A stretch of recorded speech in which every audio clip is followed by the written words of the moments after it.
What's up, everybody? This is Night Viper, and today we're going to talk about how to build a lineup in the last fortress.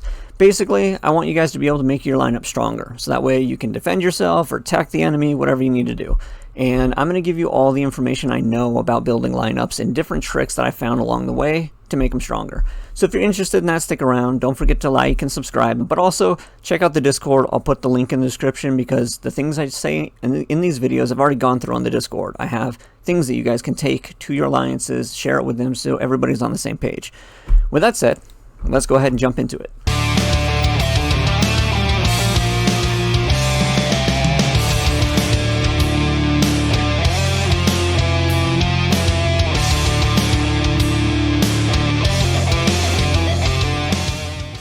Alright everybody, so we're talking lineup building, and basically I was able to break this down to two different sections because you have seasons 0 through 4, and there's a specific dynamic that we have when we're fighting in those seasons, and I'm going to show you why.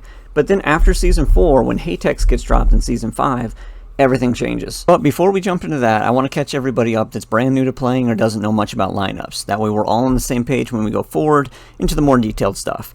So if you've been playing this for a while, skip ahead a little bit. If you want to know the information, then here it is. Basically, your lineups at the top of your roof of your fortress. This will be shown to you in the tutorial. This is your APC. Click lineup. This is your lineup right here. So these are the guys that we're talking about. There's 5 heroes in a lineup, and there's a couple things that I want to break down for you guys right off the bat. Let's just start off with the number of heroes that are in your car. When you first start, you only have 2. And if you click these guys off of here, you'll see the positioning of those heroes. So 1, 2, 3, 4, 5. You're only going to have the first 2 heroes right off the bat. To get more heroes in your lineup, you actually need to go to your lab, research, let me back out of there, come down to lineup boosts, and the first one. So here's what we got. Hero appointments, that gives you your 3rd spot. Keep going. Hero collaboration gives you your 4th spot, and hero leadership gives you your 5th spot. So you have to have this entire tree research to be able to get all 5 heroes in your lineup. And that's for every single car. So each one of these is a car or an APC, and you have to do that for all of them. So even the 4th APC is the same thing. You have your 3rd hero. By the end, you have your 5th hero. So you got to do that for all of them. Now, you're also not going to have all of your garages unlocked. So you're going to start out with only this one garage. Here are the garages. So you have 2, 3, and 4. To unlock 2 and 3, you have to meet the requirements, which is you have to have your fortress level or your control center be a level 6 to unlock the 2nd car spot, and a level 12 to unlock the 3rd car spot. And they don't automatically unlock when you get to that either. You have to come up here to the trade center, and he will have blueprints for you that you can buy, and that's what's going to unlock it. Now, you're not able to buy those until you get that control center up to a level 6 and then a level 12. So that's how you're going to unlock the 2nd and 3rd spot. Now, for the 4th spot, it's a little bit more tricky. It has to do with your VIP level. And you can find that on the top of the screen up here. VIP 12, click on it. This is your VIP level. Basically, your level can get increased if you add points to this line up here. The way that you're going to get points is your daily freebies. So come in here every single day and just click on this box. It's going to give you a couple points to go towards it, maybe 100 or something. It's not a lot. The next way, hit the plus, and you can add points to it by diamonds. You're basically exchanging your diamonds. 1 diamond is 1 point. As you can see, it goes up to like 5,000 for 5,000 diamonds. Now, I wouldn't go crazy on this because the way you're going to be building your lineups, you're going to be making the 1st car as strong as you can possibly make it before you get to the 2nd car. You're not going to be making that 4th car strong until you're seasons from now. So don't stress about getting this car amazing. Just work on your first lineup. With that being said, there's also 2 things in your fortress that are going to need diamonds, and that is going to be your command center. It takes these guys, and you can only buy them with diamonds. So you have to have this upgraded to continue to upgrade your control center. So your fortress, you have to have that upgraded first to a certain level. Same thing with your turret. It will come up as you're upgrading your fortress that you're going to need this turret to a certain level, and it takes these same parts over here that you have to buy with diamonds. So those are 2 things you're going to need your diamonds for. So I would be investing on that so that you can raise the fortress level more than doing it towards the VIP level, because you're not going to use that for a while. And beyond that, you can get these points if you're, any events that you do, and absolutely anything that you buy in the game will have these points that come with it. So keep an eye out for the events. Anything you buy, it'll put in your inventory, and you just come over here and you hit the little plus symbol, and it'll have your free stuff over here that you can add to it. As you can see, I don't have any, so it's just asking me about the diamonds. But that's how you get to VIP level 10. That's how you get the 4th car. Now let's go back into our lineups here, and now you know how to get all of these positions unlocked through the research, and you know how to get all of the car spots unlocked through getting those blueprints or VIP level 10. Now we're going to talk about troop count. So if I throw on my heroes, right here you can see troop count 500 out of 500. When you first start, that number is going to be lower. You have to actually get to that point, and there's a way to do that, and that is going to be upgrading your garages. So when you upgrade your garage, let me see if I have a picture of that actually, because I upgraded all of mine all the way, and I can't upgrade them any longer. Yeah, there we go.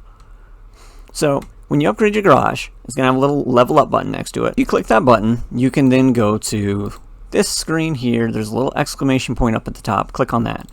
And what it's going to bring up is this. So basically what this is showing you is the level of your garage, and that can't go any higher than the level of your fortress. So if you have a level 20 fortress, you can go up to a level 20 garage. So that's how you're going to be leveling these things up. So you want to get your fortress up to level 20 as soon as possible. And the reason I'm saying level 20 is that's when you unlock 100 soldiers per hero, which gives you your 500 soldiers in the car. If you want to go beyond that, you can. There's research that you can do, but it is going to take a while to get to that point. It is in Power Up. Go to the end, under Attack and Defense Master level, and then go all the way to the end. Soldier Rally. So allows more soldiers to be deployed to lineups. And if you click the little exclamation point, at maxing that one out to level 10, you can have up to 20 additional troops in your car. So that is a way that you're able to get more soldiers. What I would worry about more than getting those additional soldiers is having strong ones. So your troops have levels, and I want to show you two different things. There are different types of troops, and they're pre-assigned to each one of your heroes, and then there's ways to make them stronger. So first, click on any hero. I'm going to click on Haytex, and over here by his name, he'll have a little symbol. Those are archers. That's the type of troop that he is automatically designated for. So he is archers. If you go to another person, let's say Harmon's a tank, he's got defenders. And then if you go to some other damage dealers, like Benson, he's got commandos. Those are your three: archers, defenders, commandos. And we're going to talk about that more when we're actually building our lineups. Before I say about that though, I want to show you how to make your troops stronger. There are 3 gems. You have your archers, you have your defenders, and your commandos. And I'm just going to click on a random one here and hit train. So this is the sparring room, and these guys train commandos. Down here, you'll see, when you first start, you're going to have little level 1 heroes. You click the exclamation point, not heroes, troops. If you click the exclamation point, it'll say what the CP is and what their damage and everything is. If you go to the next one, it's going to show you the same thing. It's gone up to 100, to 150, all the way to T10s, and these guys are crazy, 2,000. So you could see by upgrading the troops, you're going to be doing an epic amount of damage compared to what you were before. And the jump between T9s and T10s is extreme. And T10s cost a lot to train, but I'll show you. This is a T9, so level 9 troop. And to train one of them, for me, it's 19 of the iron. That's it. A T10, to train just one of them, it's 1,290.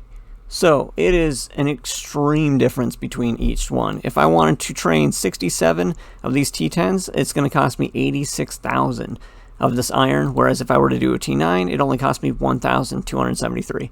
Massive difference. But don't do what I did, and I'm going to tell you an issue that I had. I was afraid to even upgrade my gyms because I thought once you upgrade to 30, you get stuck with these T10s, and I wouldn't be able to afford to build them, and then I wouldn't have any troops. That's not the case. There's a little promotion button right here. You can click promote, and you can promote your T9s to T10s, which means if you don't have all those resources for T10s, just build a bunch of T9s and then promote them to T10s once you've maxed out on your T9s. And just kind of do that as you go, especially, and only do that on training day, because promoting it takes a lot less time, so when you're using your speed ups, it's going to be giving you that 4 million points hella quick. So definitely wait for training day to do it, but that is how you're going to be getting stronger troops, by upgrading your gyms, and each troop type has a different type of gym that you have to upgrade. The next thing I want to touch on real quick is your Solari heroes. Now these are heroes that work in your fortress. They are not in your lineup at all, but they have skills to buff your lineup. So I'm going to click on a random one. This is one of the people that are in my gyms, and they will, her 4th skill, all archers attack plus 5%. These things add up like crazy. You'll be a lot stronger by upgrading these, so definitely put some time into them. On my Discord, somebody gave me this. I don't have them tagged, so if you guys did make this, then let me know and I'll tag you in here. But I think I was giving it like 3 people deep. This is what they made though. It's really cool. We have the hero, so the Solari hero name, and you have what skill you need to upgrade and the buff that it's going to be giving you. So what I would focus on here is going to be the ones that say all heroes first. So you have like all hero HP, all hero attack, all hero defense. Do that because it's going to give you buffs for all of your heroes in every one of your cars. That's going to be more beneficial to you overall. Then I would go for who is your strongest hero. Mine would be Haytex. So I'm going to put anything I can into archers because I showed you a Haytex is archers, so I would be going for Helen's 4th skill to bump up the archers. Now you have to get these Solari heroes as you go. A couple right off the top of my head are going to the battle button, go to excavate. There's going to be a couple of them in here that you can get. There's a bunch of different events now that they have, like construction events or gathering events, and reward for those events can be one of these heroes. Or you could just go to the hero, go to portraits at the top, and Solari, that's your little wrench button over here. And then if any of these guys are grayed out for you, then you don't have them. Just click on them, and under my picture it'll say get hero permanently or something like that. Click it, and it'll let you know how much to buy that hero. Some of these heroes, when you buy them the first time, it's only like $5. And if you use those $2.99 coupons that you get from doing the par on the weekends, then you can get these heroes for a couple bucks, and that's when you get their first shard. However, I want to point out that to use their skills, you have to unlock them and upgrade them to a certain quality. And that's what I want to go over on all the heroes. Here's what you got. You have your first skill. They automatically get unlocked when they're green. When you get a purple shard, you have 2 skills unlocked. Get them to orange, you're going to have 3, and get them to red, you're going to have the 4th skill. If they're a legendary hero, so if they have 5 skills, then you unlock that when they become gold. And I want to show you what I mean by that, because if you haven't gone through this, you don't know. Click on your satellite nexus, hit the ascend button, and hit the little exclamation point. The first gen heroes I'm not really going to go over because you have to buy those and they're not even available 90% of the time. So the people that have them are the whales in the game. What I'm going to talk about are the common heroes and production heroes. Let's start with production heroes. When you purchase a hero, it's going to be a purple shard. You're not going to have to worry about any of these here. You're getting a purple shard. You need to purchase 2 of those to get to the orange, and then 2 more of those for a second orange that you can combine to make a red. So 4 Solari heroes altogether is going to get you red, and that will be able to unlock their 4th skill. Now that's 99% of your production heroes are going to be just needing to be red. That's it. Once you get that 4th skill, you don't really have to upgrade them more than that. You can, of course, but you don't have to. There are only a few of them that you'll have to get to gold because they have a 5th skill, and I'll show you what I mean by that. Right here, 5th skill. So you can see Fiona, she has a 5th skill. There's a couple other ones. I think Wallowitz and Christina, and maybe the robot. Yeah, so there's a couple of them that have a 5th skill, but work on all your 4 skill heroes first, and then if you have more that you want to buy into this game, go for a 5th skill. But I would work on the 4 skill ones to get them to red, and that's going to give you those bonuses. Alright, 2 more things, and we're jumping into lineup building. Now we need to talk about ascending heroes, because this is where 99% of people mess up, and they burn so many shards that they didn't need to burn. And to get good lineups, you need to max these guys out. So this is how you're going to do it. I have an ascension video too. I'll put in the description. You can watch the whole thing, because I'm going to quickly go by it on this one. Here's your ascending tree for your normal heroes. You're going to be recruiting them, and then you're going to be putting them together and getting stronger heroes all the way up to mythic, 3 stars. That's going to be maxing them out. Now, when you first start out, they're going to be down here. If you have the same face, it means you need that exact hero with the exact same quality. So purple, purple, same face, and then you can mix them together and you'll get the orange. If they have a silhouette here, then you don't need that exact same hero. It has to be the same faction, but it can be any other hero. you can mix with her and you could still get that hero. So let me show you what I mean. All right, I'm taking a look at the Watchers and I'll show you what I have. If I want to ascend, let's go down to the very bottom here. If I want to ascend Galande, I need another Galande to ascend him. If I don't have one, it tells me you need to go recruit one. I need an exact same one, purple Galande from Watchers, to upgrade him. Now, let's say there's an orange shard. I have Lun. I want to upgrade Lun to a red shard. You have anybody else you can mix with them, and that's the silhouettes. So the silhouettes can be anybody, and the best way to do this is not hitting this auto ascender. You only do that with greens and purples. That's it. After that, all manual, and it is a pain in the ass, honestly, but it'll give you the best results by clicking on one guy and 2 other heroes, and you can just make a whole bunch of these guys in gold. Now, one thing that I need to tell you guys that I talk to people all the time about building lineups: never ascend a shard, which is these. These are shards, these are heroes. The difference is heroes will have a number, a shard won't. Never ascend a shard of an advanced elite hero past orange. It won't do you any good. You never want to ascend an advanced elite hero to gold and then burn them on somebody else. That would be a waste. You want to get those guys maxed out as much as possible. And there's other things that you can do with their shards besides burning them in here that will give you really good heroes, and I want to show you that too.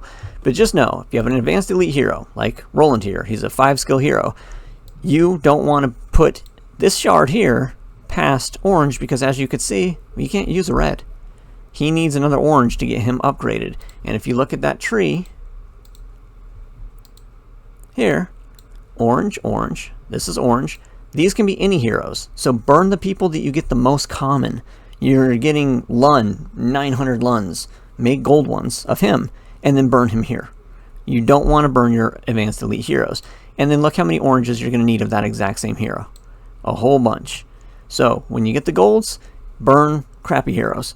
When you get to these, you're going to need these specific heroes, so don't burn them, don't upgrade them past orange. So I think you guys got that. If you don't, check out my other video, Ascension video. It goes into it a little bit deeper. It is an older video, so it's a little awkward, but it is helpful. So I will put that in the description. That's how you're going to be upgrading, ascending your heroes. My last little tip before we get into the lineups is going back into the arena, because I need to show you faction counters, because it is helpful. So I'm just going to go to the defend lineup.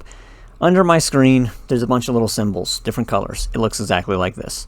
So you click on it, it'll blow it up for you, and you can see deals additional damage against faction 8 counters. So if I have a lineup full of Minutemen, and they're using Watchers, they're going to have a 21% counter damage bonus on me. But I'll have it against the Vindicators, they'll have it against the Wildlings. It's like a circle.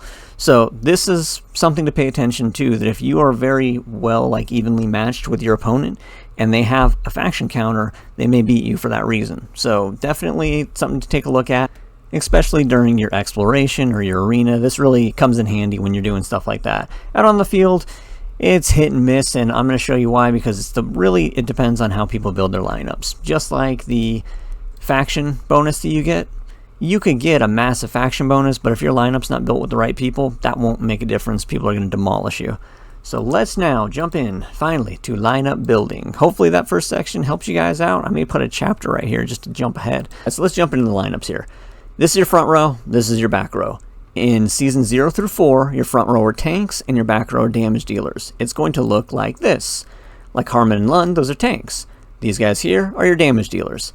The reason it's set up this way is because the game is programmed for the people in these positions to hit certain spots, and I want to show you what that looks like.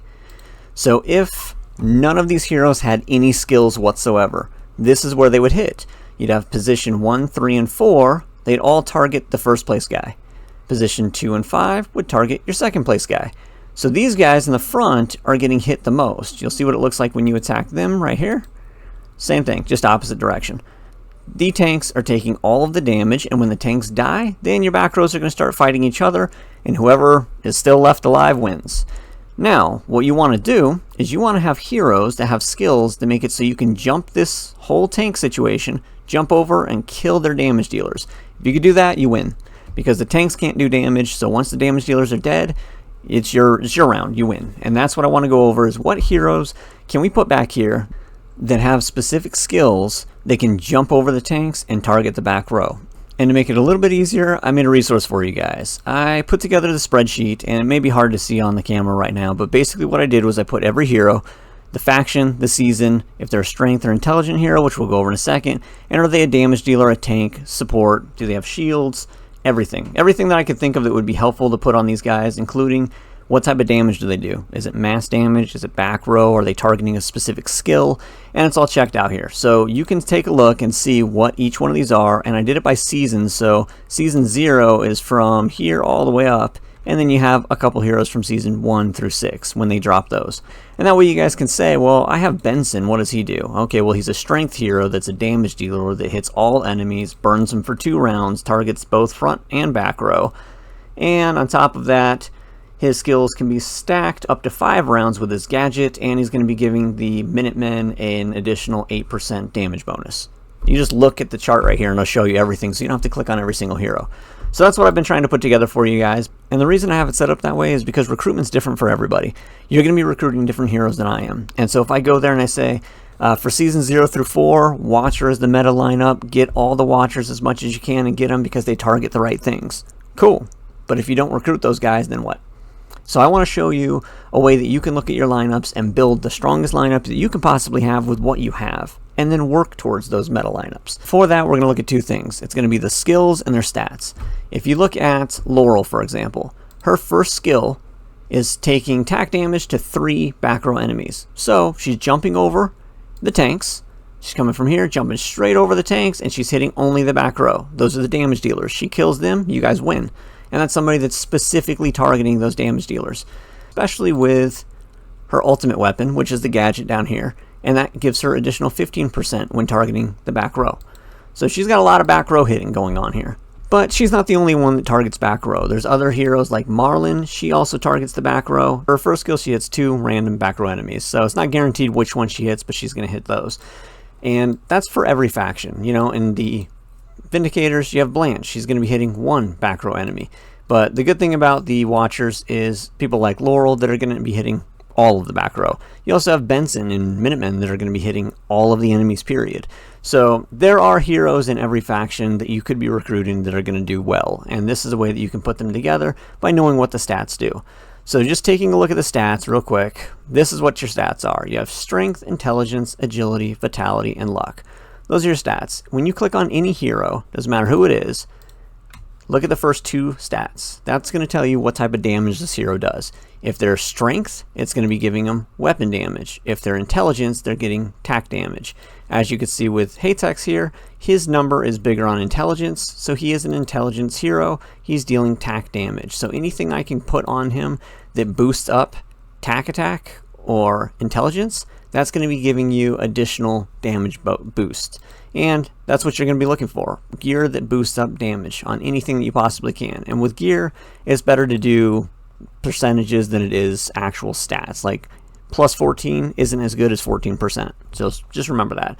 But that is what you're looking at on those heroes. And then the other stats that we're looking at is going to be agility, how much damage they can take. So, and the heroes that have high agility are going to be your tanks. So you have like Ricardo here, for example. His agility is 1,333. If you compare that to a damage dealer, let's go with Benson over here. His agility is only 918. So you can see there's a huge difference between the two. But again, another thing that the Watchers are doing is Kelly here, she targets the hero with the lowest AGI. So as you see, the damage dealers have low AGI, and she's targeting low AGI. There are ways that you can combat this. We're going to go over those in a second, but I just want to show you the overall look of this. You have skills from these different heroes, and all they're doing is jumping over the tank front line. That's it. So she's going to be jumping over, hitting the low AGI. Laurel is coming over, hitting only the back row. You have other people like Blanche and Marlin, they're hitting the back row.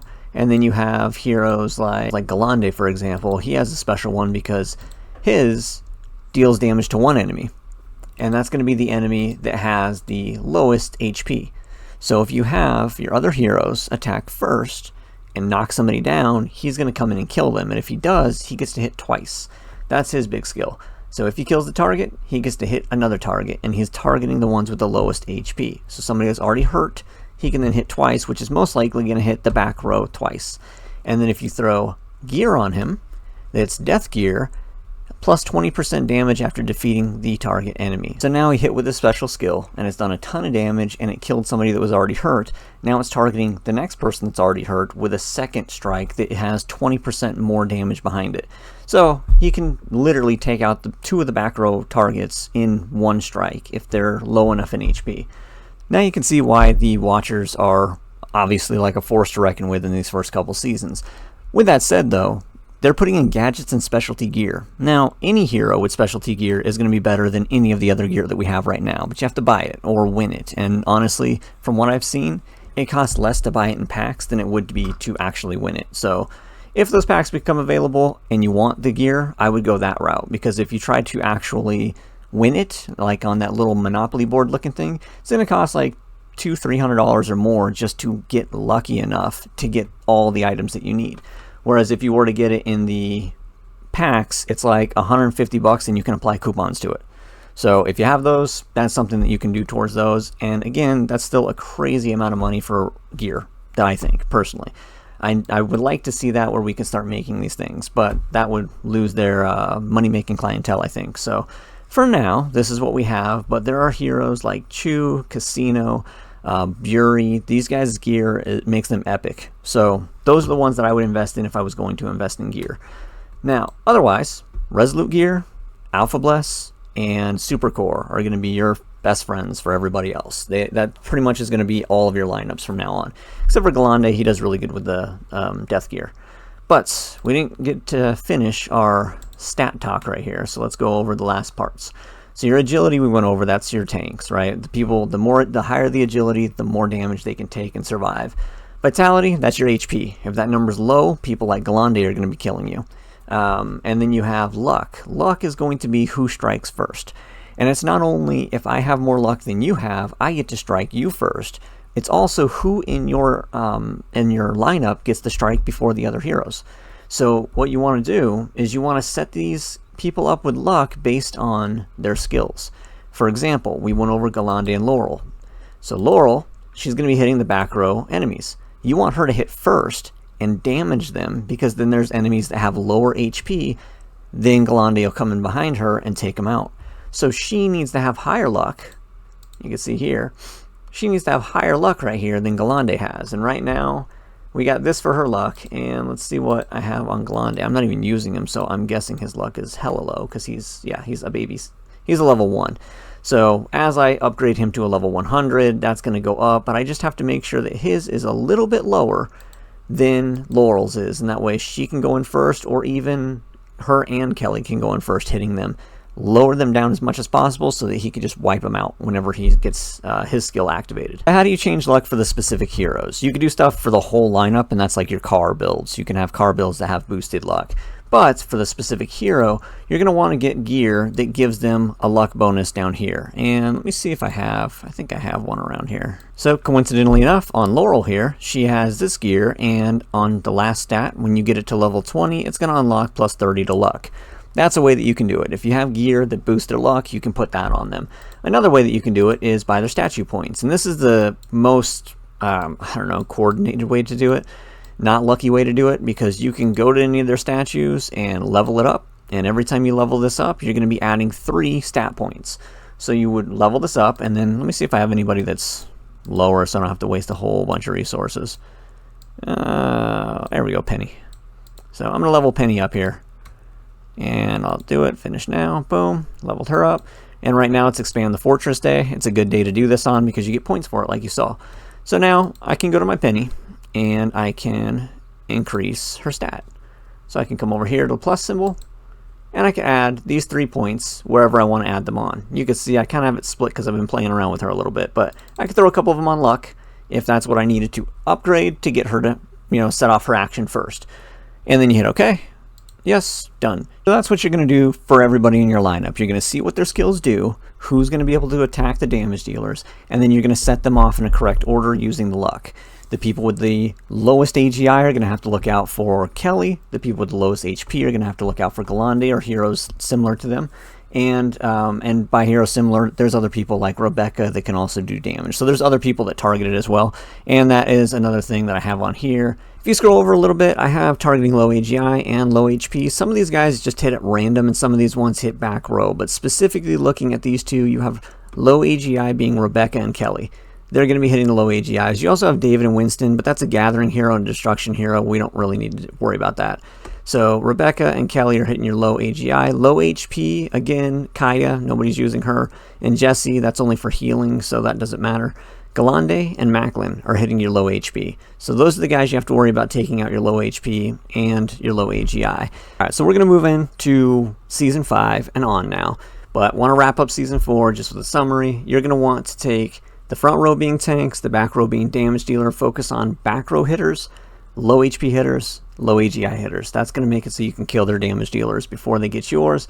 Set your luck as high as you can on your heroes, and then you can order it by who you want to attack first, and you can knock them out that way. If you need low AGIs so that they don't beat your guys up, drop a tank down in level or give him gear and take out the 2 middle gear. The middle gears are the ones that have the high AGI stats, so just drop those off of them, and they might have lower stats than that.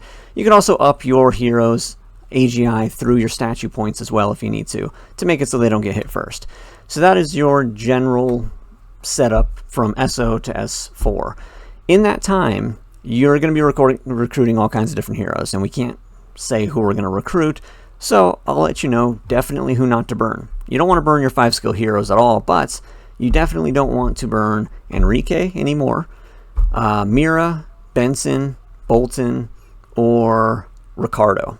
Those heroes, they have their own specialty gear, they have gadgets, they're in the main lineups even now when I'm in Season 15 or something. I can show you what we're looking at as far as the lineups go in the arena here. The lineups in the arena now that they have new gear and new gadgets. You have Enrique in almost every single line now, and he wasn't anywhere before. But other people that you're going to have, these guys are going to be coming in later seasons, but they're changing things. So that's why it's better to know how to build a lineup rather than know who to put in your lineup. All right, there's 2 more things I want to touch on before I move on to Season 5. And I know it's a lot of information, but it's important, and I keep thinking of this stuff as I go. So that's why it's in here when it is.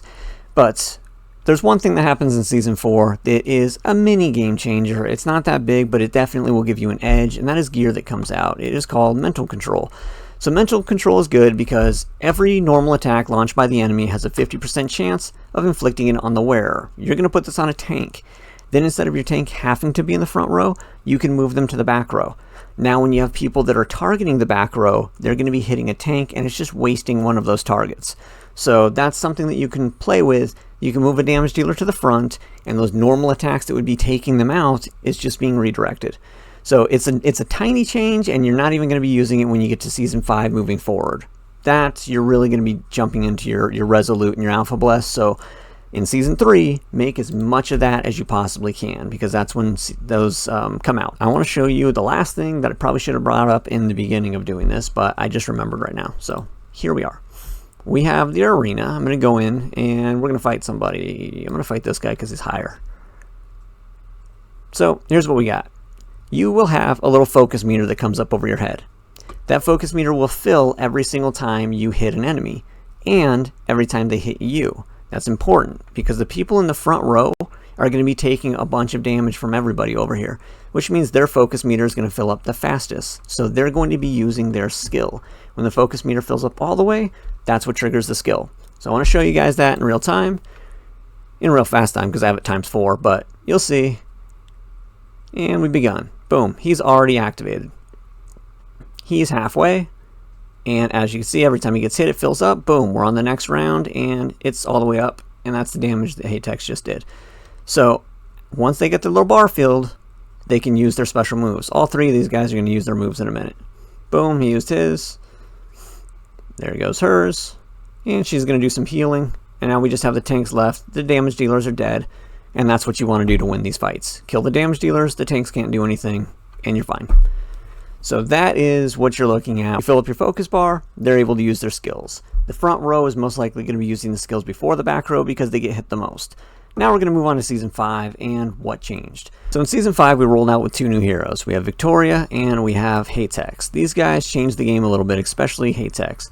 I would argue that between the two, Hatex is the better of the choice, and as you can see in pictures like this, where you have God of War using Hatex, Pirate Justice, God Allens, I think that's actually another content creator now that I look at it.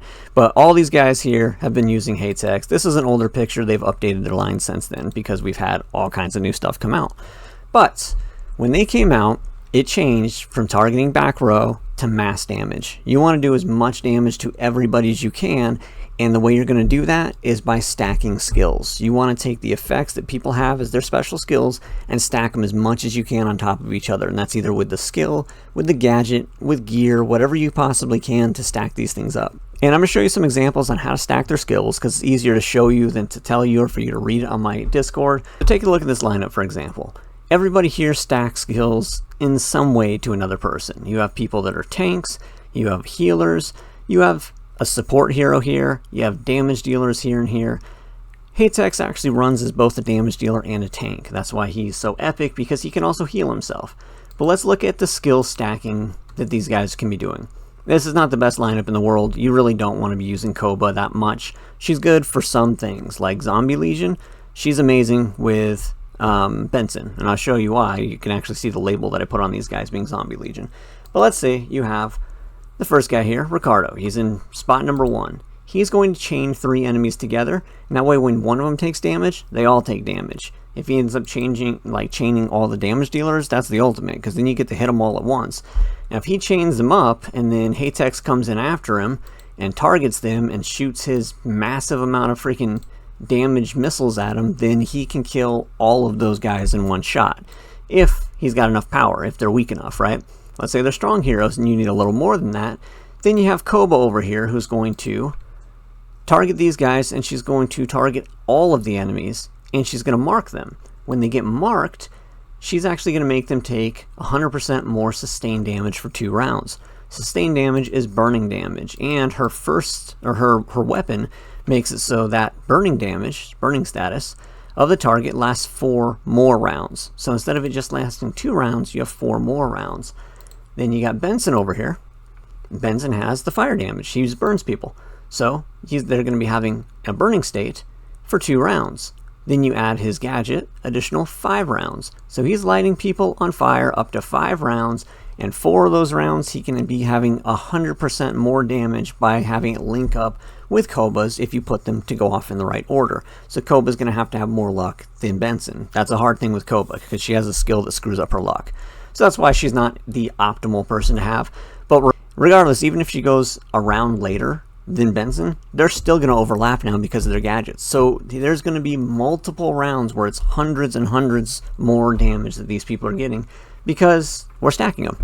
And on top of that, the Nirvana, I didn't realize it was called that, but the Nirvana skill here, 8% damage for all Minutemen. So Koba's getting 8% damage. That really doesn't do much, but it will for Benson, and it will for Hatex. Then you have your healer on top of it. Basically, she's around because she's going to make it so you guys get healed, but she also buffs the lineup. So when she casts her special skill, it's going to increase 8% more damage dealt by the attack of the next hero who has the highest attack on your side, and reduce 8% of the damage dealt from the attacked enemy's target to the next attack. So basically, she's going to make you guys hit harder and take less damage because she's stacking her support skill. So she's going to be making it so you're getting a lot less people killed in action because she's going to be healing people, and she's going to be making it so you're doing more damage. Now he's making it so you can do more damage. He's stacking it up going over multiple rounds, so are both of these going over multiple rounds, and he's linking everybody together to make it so everybody's taking damage. You just stacked every single person on top of each other. I could get rid of Mira and throw somebody else in. That would make me have more damage, but it would also make it so I get more killed in action. You don't really want that when you have T10s. You want to keep them around as much as possible. But that's how the Hatex lineup works. You're stacking everybody on top of each other. It gets a little bit different with the Casino line jumping in there, because Casino makes it so he can roll and they cannot use their special skill. Even if they have the focus bar filled all the way up, they just sit there and don't use it because he beats them. And when you max all of his skills out all the way, he beats them all the time. So it's stopping the enemy from being able to use any skills. That's how he beats the Zombie Queen. The Zombie Queen, like I said in that video, is like death by 1,000 paper cuts. It takes Casino line a long time to kill the Zombie Queen, a lot longer than the Victoria line, because he's constantly stopping her from doing her damage. So is Buccaneer. He's hitting her and stopping her as well. So these guys rotate, stopping her from doing her special moves, and then they just sit there and they tag her left and right until she finally goes down. Victoria line, completely different. This line here is brutal because of how fast the damage can hit you, and it is because she deals a whole bunch of stuff, and we'll go over hers, but she deals 500% attack damage to one enemy. Can't kill them, but then the next person can come up and just flick them and they're dead. But you also have it when any other friendly hero gets a shield, she gets a shield equal to 50% of that effect. So basically you want to set her up with a bunch of people that have shields, because that's going to give her shields. So you'll see when her lineup fights something, it will start doing all these little pluses, and then all of a sudden you'll have this huge like plus 200,000 health, and it's because she's getting a portion of their shields. Next, attacking or casting increases the received damage of the enemy target by 18% for 2 rounds. So she's going to be amping that up. Then you have casting this, deals additional damage equal to 250% of the hero's shield effect. Again, the more shield she gets, the more damage she's going to be doing. And then the last one, so the big one here, especially when you're using it against the Zombie Queen, for example, is 8% of the enemy target's HP will be dealt in damage. So you take this massive bar of health, and she gets 8% of that amplified as damage right off the bat. That's what makes it so she kills the Zombie Queen so damn quick. But this is what her skills are, and as you can see, most of them are based on shields. So you want to put her with heroes that have shields. You have like Harmon here. And oops, clicked the wrong thing. But this is another example of a shield effect. Healing and shield effect plus 30%. Something to boost it up, because I didn't have another set of Alpha Bless, and I'll show you those in a sec. But Harmon has shield effects. So he raises his shield to defend his allies, and not only that, he puts a shield on himself. You're getting double shields here. And anytime he uses a shield effect, she gets a portion of that. So, like this one for example, another 80% of his attack he gets as a shield. So he's got his first and fourth skill is bumping up shields. Then you can put gear on him that's bumping up shields. You're either going to be able to put what you saw, which was the healing gear, that's going to bump up the shield, or you can put Alpha Bless, because the lineup gains a shield of 5% the maximum health at the first round. Starting from round 6, all allied heroes gain 5% crit rate for 5 rounds. So this is going to be giving her an additional 5% of the shield, and that's going to be for 3 different heroes that you're going to be having wearing that in her lineup, because that is the beast mode lineup for Victoria. So you go Alpha Bless, you throw on 3 of the heroes, and then you throw Super Core on somebody else. And the Super Core is going to make it so your hero skills get kicked off faster. Because remember the focus bar that had to get filled up above their head? This starts them out with 500 on that focus bar already. They just got to get to 1,000 to use their skill. This is going to start at position 1, and every round it rotates to another position. So it will be filling up people's skills a lot faster. If you get the people in the front row who have the Super Core, and then on top of that they're also getting hit and giving hits, they're going to be filling up their focus bar super quick using that skill right away. And if you have people like Ricardo that's chaining damage, those guys are going to get chained in round 1, round 2 at the latest, and it makes it so everybody's taking more damage. So that is how you want to use this stuff. Look at all the little aspects between the gear, the skills, and how much people you can possibly stack on each other. You could do this in earlier rounds or earlier seasons besides season 5 and on. You just don't have that full effect of having a massive damage dealer until you get to that point. But Benson's amazing. He does really good work, and the gadgets that they have for these heroes is changing the game. So this may be starting at season 0 when a couple more gadgets come out or specialty gear comes out. But now you know what to look for and how to make these heroes work well together. Alright, I want to show you guys 2 more things before we end this, and they're ways that you can save time and honestly a lot of headache. When you're flipping around your different lineups, you're going to need lineups for destruction, gathering, your regular lineups that you're hitting maybe cities with or other players, Zombie Legion, Zombie Queen. There's tons of different lineups that you can have, and you can actually make preset lineups that you can switch between to make it easier, so you don't have to remember what they are. So I can switch between my Zombie Legion lineup and my attack lineup by clicking a button, and it's done. Now, if you have somebody somewhere else, you can actually empty these lineups here, boom, and then pull them over whenever you need them. So that's a good way to do it, especially if you have only a few T10s. Let's say you don't have enough to fill up all of these cars.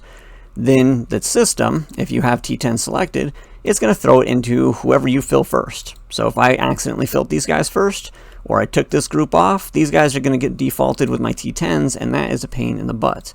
So you can easily take everybody off, put this on, refill, you'll have all your T10s here, and then you can come in and replace the other guys and refill them as you go. You see it pull over, boom, it just added T10s to here.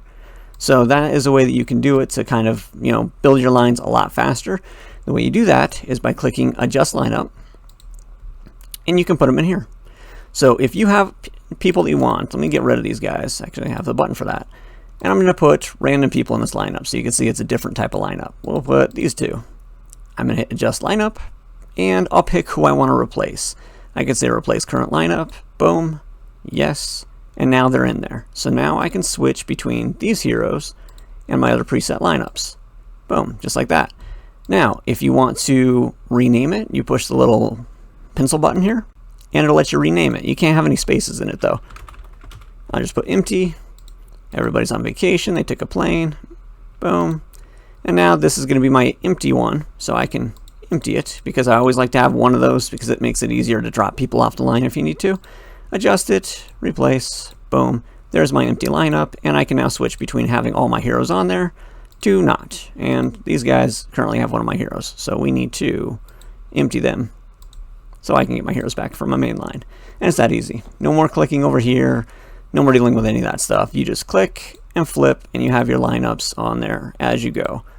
One thing that I wish that they would do, two things that I wish they would do to fix it, and if anybody fills out those little surveys, saying things that we want them to change, if somebody could put this one in the ring, when we click down here to refill, it gives you the options, T9 or T10s, make that per car. So that way I could say, in this particular vehicle, I want all T10s. In my last vehicle, I don't, I want T9s. And that way they're not auto-filling these crappy cars down here with T10s and taking it away from my main car. I think that would be very helpful. So the next thing is, when you have lineups like this, we can't grab them and move them. I would love to be able to move this empty line to the first one, but I have to delete these guys and move them over here. It's easy, you can do it, but when you're moving things around as much as I do, it's kind of a pain in the ass. So it'd be nice to have this as my empty line instead of this one. If we could just move it over, that'd be great. Or move it up, that'd be great. Anyway, that's my 2 cents on it. I want to show you guys one more thing, and that is going to be how to do presets on the hero gear. Another way to save time. Click on any hero, go to their gear, and this is what you're going to see down here at the bottom. I'm almost guaranteed my picture's covering it. It says preset right here on the bottom, and this is what you're going to see. Gear presetting. You're going to hit new presetting, and this is what you're going to see. You're going to have these slots over here, and you're going to have all your gear kind of bunched together over here. You can switch between the different types of gear that you have, and it'll flip through them.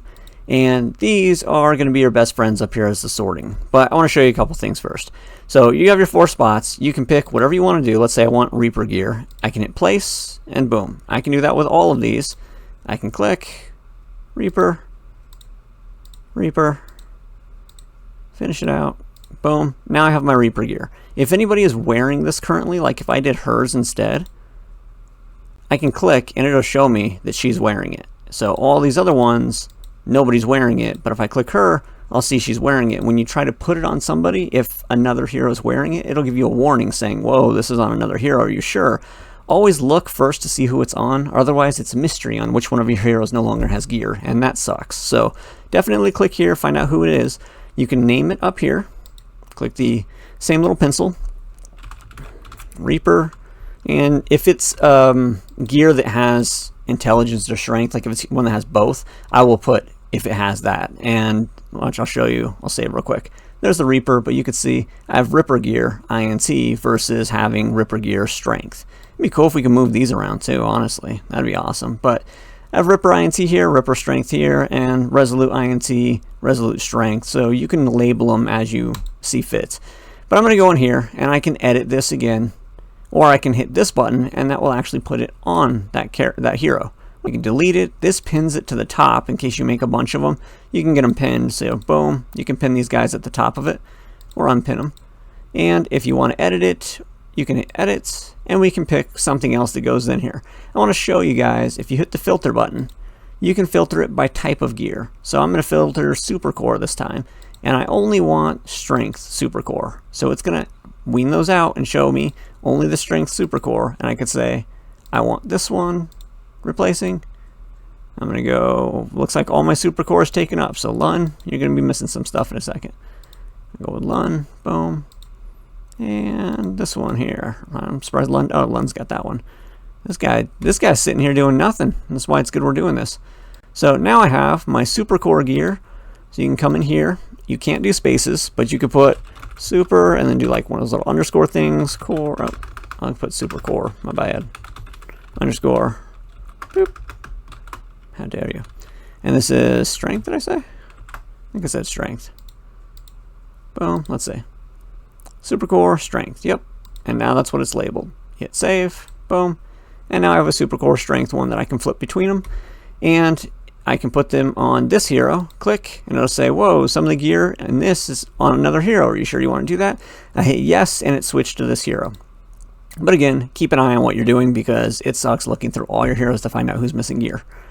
Delete that. Don't need it. But that's how you do it. You can flip through whatever you want. This is good if you're trying to really like get the best damage possible that you can on Zombie Legion. You can actually get these heroes and you can put them, instead of in protective gear, you could throw them in gear that's going to boost their damage as much as possible. So instead of Resolute, that doesn't do a whole lot to damage, but it makes them so they stay alive longer. Well, you don't need that with the Zombie Legion. You need to hit them with everything you got. So you could throw Reaper gear, whatever on these guys to make it so they're more damaging. So that is something to help you guys out, make it a little bit easier. I know this is a crazy long video at this point. I tried to get as much information as I could out there and show you guys in real time how to do it because I feel like that's easier to learn through. So hopefully this helps you guys out. If it did, hit a like button, share it with your alliance so everybody's on the same page. I'm going to come out with a faster video on this, just a fast fact video, bullet points, and that's it. So that'll be one that you guys will probably be able to share with your alliance a little bit easier. And don't forget that in my Discord, I do have a help section. There's a lineup help where you can share screenshots with what you currently have so that we can help you to build the best lineups that you can get. And we have a bunch of people on here that just come on and answer questions for each other. It's a community. So feel free to jump in, share what you have. Thanks for watching, guys. I will catch you on the next one.